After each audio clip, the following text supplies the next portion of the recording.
Pedro Sánchez ha tirado la toalla con la elaboración de los presupuestos generales del Estado para este año 2024. Esto quiere decir que no habrá nuevos presupuestos para este año y que se seguirán utilizando los presupuestos correspondientes al año 2023. ¿Qué implica esto? Porque se ha leído mucho por ahí. En realidad, si uno no tiene muchos conocimientos sobre presupuestos, pues podría pensar que es algo negativo, porque, bueno, la ley de presupuestos generales del Estado siempre es una ley bastante importante, aunque más en términos políticos que económicos, y ver que un gobierno, pues al final no tiene el apoyo parlamentario suficiente para hacerlo, que es el motivo fundamental por el que Pedro Sánchez ha tirado la toalla, y es que, bueno, pues no sé si lo sabe, estaría al tanto, me imagino que sí. En Cataluña se querían aprobar unos presupuestos, al final no se ha hecho, eso ha desembocado en la convocatoria de nuevas elecciones, y en una situación así, con unas elecciones a la vista, es muy difícil negociar con partidos nacionalistas de Cataluña, porque van a poner un precio muy elevado para dar su apoyo a los presupuestos generales, ¿no? Y por ese motivo y por otro, bueno, pues el gobierno ha dicho, pues este año no hay nuevos presupuestos, utilizamos los anteriores. Por supuesto que hay presupuestos, pero son los anteriores, los del año pasado. Entonces, ¿cuáles son las implicaciones? Las implicaciones, a diferencia de lo que podemos ver en algunos sitios por ahí, diciendo que esto es una derrota total por parte del gobierno, o que va a ser un desastre económico, o que no se van a poder aplicar un montón de políticas económicas, incluso gasto público, inversión pública, que, como digo, esos son mensajes más alarmistas que otra cosa. La realidad es que apenas va a tener consecuencias. Y esto lo sabemos porque no es la primera vez que ocurre. De hecho, esta es la 9ª vez en democracia que se prorrogan unos presupuestos durante todo el año y no pasa nada. De hecho, hago una especie de spoiler. Uno de esos años en los que hubo prórroga presupuestaria, que fue el año 2020, se gastó más que nunca. Es decir, tú no necesitas tener unos nuevos presupuestos generales del Estado para gastar mucho y elevar mucho tu gasto o tu inversión pública. Lo digo de cara a aquellos que dicen, no, esto ya va a suponer recortes o menos gasto público y al fin y al cabo el gobierno no va a cumplir los objetivos que se había planteado. Bueno, pues no tiene por qué ser así, y eso lo vamos a ver a continuación, porque este tema es más político que económico, aunque a veces no lo quieran vender de otra forma.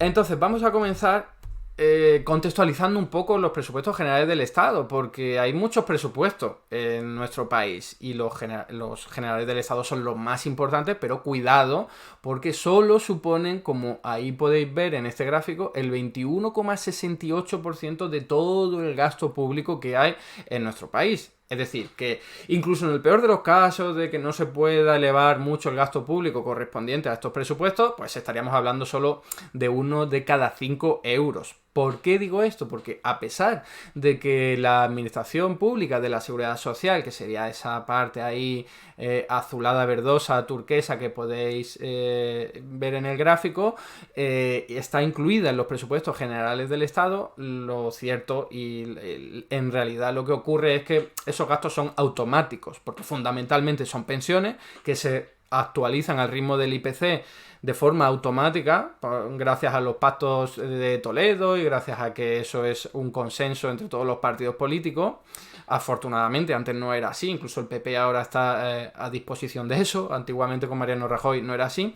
Y luego las prestaciones por desempleo, que eso sí que es automático del todo, se van a pagar las prestaciones que se hayan generado gracias al trabajo y a las cotizaciones sociales pagada durante toda la vida laboral de la gente que haya generado ese derecho a la prestación por desempleo, ¿no? Entonces, bien, para centrar esto, repito, los presupuestos generales del Estado sería solo la parte azul, el 21,68%, y el resto es gasto público que va de otra forma. Como digo, la seguridad social, que es el 34%, va a su bola, es automático, eso no está en riesgo. Y por supuesto las comunidades autónomas y las entidades locales también tienen cada una de ellas su propio presupuesto. Y salvo el de Cataluña, que como ya he avanzado, pues se va a tener que prorrogar y no se va a poder llegar a un nuevo acuerdo, el resto se han aprobado ya. Así que eso tampoco está en riesgo y esto sirve para atemperar esas alarmas, ¿no? Esas alertas de la gente catastrofista diciendo, bueno, no hay presupuestos generales del Estado, pues ya no se va a poder hacer casi nada. No, no es eso, ni muchísimo menos, ¿no?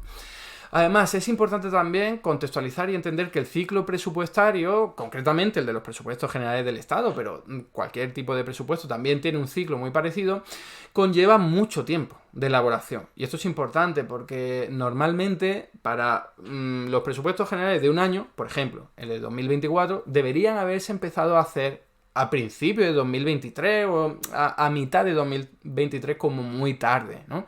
Porque es un proceso, como digo, muy largo, tiene que involucrar incluso a las instituciones europeas, a los funcionarios del propio Ministerio de Economía y Hacienda, luego a las dos cámaras representativas, con todas las enmiendas a la totalidad y parciales que se le pueden hacer. Al final son muchos meses y esto es básicamente lo que ha explicado que en el año 2024 pues no haya dado tiempo a hacer unos nuevos presupuestos, porque si se os ha olvidado, este gobierno actual fue investido en noviembre de 2023, o sea, muchos meses después del ciclo normal presupuestario que tendría que haber sido, como digo, por junio más o menos de 2023 para que fuese todo acorde a los tiempos normales, ¿no? Entonces, ¿qué es lo que ha ocurrido? Como estaba diciendo, pues tenemos un presupuesto para el año 2023 para la administración central, como estoy diciendo, vamos a dejar al margen la seguridad social.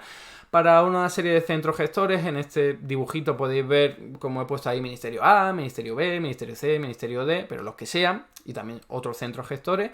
Y esto es lo que el permiso que le había dado las cámaras de representantes, es decir, el Congreso de Diputados y el Senado, las Cortes, al gobierno para que pudiera realizar ese presupuesto, ¿no? Entonces, eso tiene aprobación legislativa. Entonces, si en el año 2023 tiene uno y da tiempo a hacer el del año 2024, como digo, aprobarlo en las Cortes antes de que acabe el año 2023, pues tendríamos un presupuesto nuevo, lo pongo ahí de otro color para que lo podáis diferenciar, con partidas normalmente superiores, porque lo normal es que cada año haya partidas que van incrementándose, ¿no? Porque, bueno, pues así funciona la economía, sobre todo la capitalista, y es que los precios van al alza, la actividad económica también, salvo que haya crisis o recesiones. Entonces, ¿qué es lo que puede ocurrir? ¿Qué es lo que ha ocurrido realmente en este curso? Bueno, pues que no dio tiempo hacer un nuevo presupuesto para 2024 por esta situación anómala en la que nos encontramos en el 2023, un gobierno investido en noviembre de 2023, con además muchos equilibrios parlamentarios por hacer. Pues cuando llega el 31 de diciembre de 2023 y no se ha aprobado un nuevo presupuesto, lo que ocurre es esto, lo que veis aquí en este dibujito, que es que se lleva íntegramente lo que teníamos en el año 2023 para cada uno de los ministerios, para cada uno de los centros gestores, al año 2024, porque eso es algo que ya ha tenido aprobación legislativa y lo único que hace es trasladarlo de un año a otro, y con eso empiezas a operar.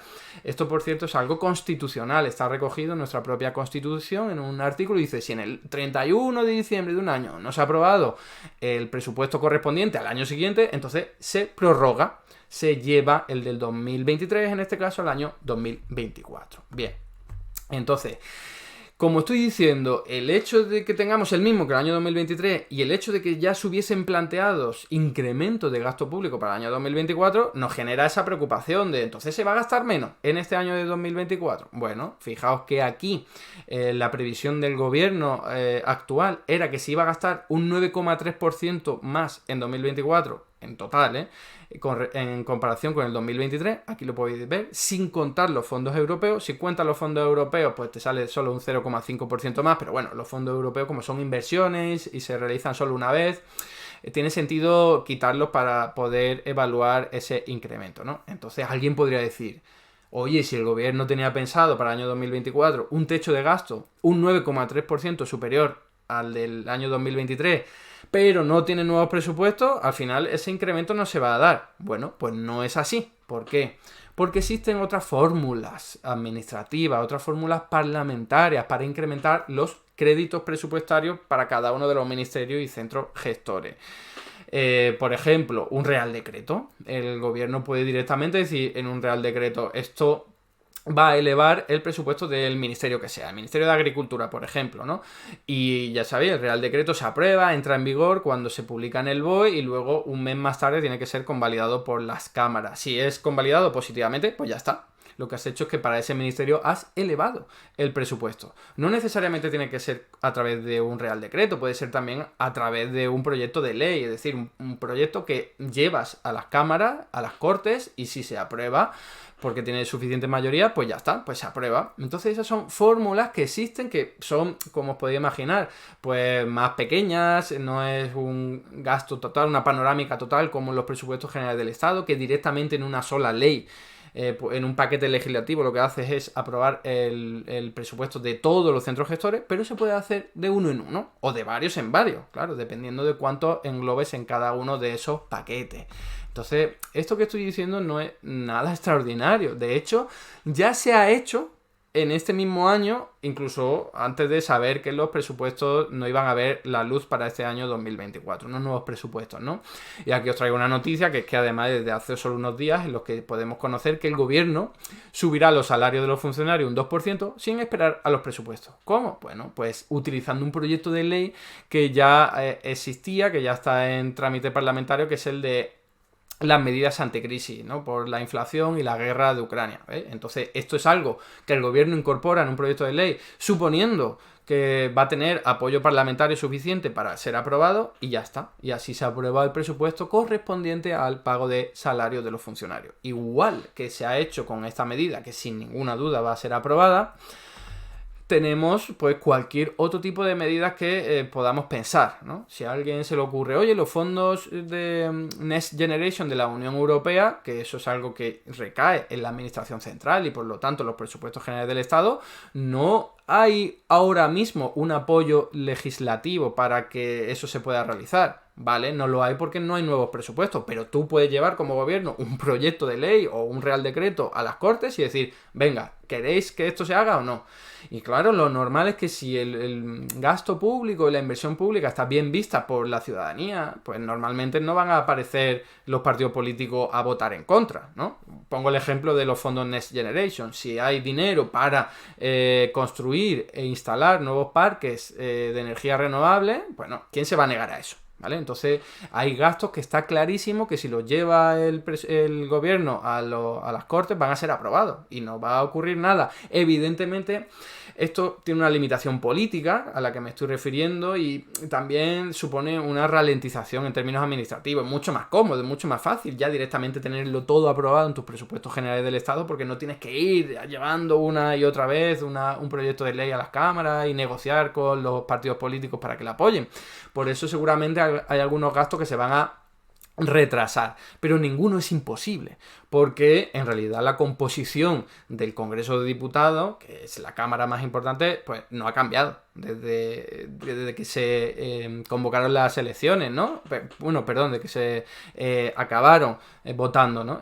Esos diputados. Entonces, como os podéis imaginar, es la correlación de fuerza parlamentaria la misma antes que ahora, con la única diferencia que como hay ahora unas elecciones a la vista en Cataluña, pues se está ahí a la espera para que no pongan un precio muy alto. Pero en el momento en que haya esas elecciones en Cataluña, todo va a poder volver a la normalidad con los mismos apoyos que hay. Bueno, entendiendo que la normalidad de ahora es muy inestable, ¿no? Y muy delicada. Pero en cualquier caso, como veis, que no haya nuevos presupuestos generales del Estado no imposibilita que haya la aprobación de nuevos presupuestos de nuevos créditos presupuestarios para cada uno de esos centros gestores. Por supuesto, habrá algunas medidas que sí sean mucho más difíciles de aprobar, pero como digo, eso va a depender de cuestiones políticas, no cuestiones técnicas o económicas, ¿no? Y aquí simplemente para ir terminando, pues os traigo lo que ya os había avanzado antes, que a lo largo de la democracia en España esto ya ha ocurrido, se ha prorrogado el presupuesto de un año hacia el otro, y a veces se ha hecho simplemente porque no ha dado tiempo, ¿no? Como en este caso de 2023 había ocurrido al principio, ¿no? O en el año 2019, ¿qué es lo que ocurrió? Un nuevo gobierno, ya sabía, el de PSOE con Unidas Podemos, que eso fue, no sé si fue en noviembre o en diciembre, y entonces, claro, no da tiempo a tener unos nuevos presupuestos. ¿Qué se hace? Se prorroga lo de 2019. Y claro, con todo lo que ocurrió en 2020, con la pandemia y tal, pues al final lo que se hizo fue tener esos presupuestos de 2019 durante todo 2020. Pero aún así se gastó muchísimo más, porque la realidad lo demandaba, lo pedía. Así que ahí vemos cómo tener un presupuesto antiguo no es una limitación para que tú gastes e inviertas más. Y más allá de eso, también, pues esto nos sirve para tumbar algún tipo de crítica que pueda haber diciendo, bueno, esto es una derrota política del gobierno. Bueno, a ver, no necesariamente. ¿Por qué? Porque si no te ha dado tiempo a elaborar los presupuestos del año 2024, tiene lógica que frente a esta inestabilidad política por las elecciones de Cataluña, pues se diga, oye, pues si estamos ya casi en abril, ¿para qué vamos a preocuparnos por los presupuestos de 2024 cuando ya en abril prácticamente tenemos que empezar a hacer los del año 2025? Así que ponemos toda la carne en el asador para los presupuestos del año 2025, nos preocupamos por las negociaciones, nos preocupamos las negociaciones con la Unión Europea, con el resto de partidos políticos y ya está, porque al fin y al cabo vamos a tener que utilizar el del año 2023, que lo hicimos nosotros, que somos los mismos, ¿no? El PSOE, y ahora en vez de Unidas Podemos, pues Sumar, ¿no? Entonces es un presupuesto que tampoco es una locura, no nos va a parecer algo ajeno a nuestra política económica, y ya haremos los cambios que haya que hacer siempre que haya pues suficiente apoyo parlamentario, ¿no? Así que nada, termino con esto, pues recordando que fuera todos esos mensajes catastrofistas de no hay nuevos presupuestos generales del Estado, pues entonces esto es un desastre económico, no se va a poder hacer tanto. Algunos incluso se alegran, esto significa que va a haber austeridad obligatoriamente, porque tienes unos presupuestos que son más bajitos, con menos crédito presupuestario que los que podrías tener, pero es que no, como estamos viendo, no, eso no tiene por qué ser así, porque siempre que el Congreso se ponga de acuerdo puede elevar los créditos presupuestarios que quiera. Al fin y al cabo, esto es un tema de naturaleza política y no de naturaleza económica. Hasta aquí el vídeo de hoy. Muchas gracias por estar ahí, y si te ha resultado interesante, no dudes en comentar, darle like y compartir, que la teoría económica dominante no se combate sola.